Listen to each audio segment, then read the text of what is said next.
This is my favorite story of all. Remember who you are. There was an Undersecretary of Defense who was giving a speech at a large conference of like 1,000 people. And he was recently retired. He was the former undersecretary, one of the former undersecretaries of defense. And he was standing on the stage giving his speech, his prepared remarks, and while he was talking, he was taking a sip out of a cup of coffee he had in this styrofoam cup.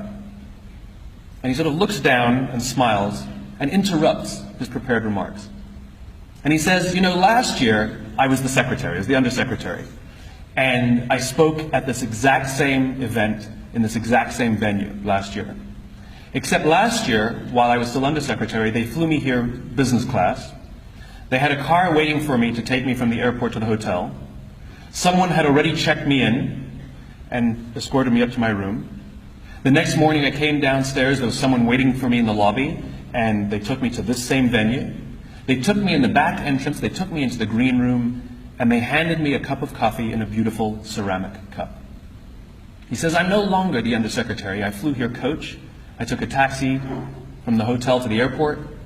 I checked myself in. This morning I took another taxi to the same venue. I walked in the front door. I found my way to the backstage, and when I asked somebody, do you have any coffee? He pointed to the coffee machine in the corner, and I poured myself a cup of coffee into this here styrofoam cup. He says the lesson is, the ceramic cup was never meant for me. It was meant for the position I hold. I deserve a styrofoam cup. We all deserve styrofoam cups. As you become more successful, as you do well in life, you will be afforded many advantages. People will call you sir and ma'am, they'll carry your luggage, they'll hold doors open for you, they will bring you a cup of tea without you even asking for it. But it's not meant for you. It's meant for the position you hold. And when you move on, they will give all those things to the person who replaces you. Never, ever forget that you only ever deserved a styrofoam cup.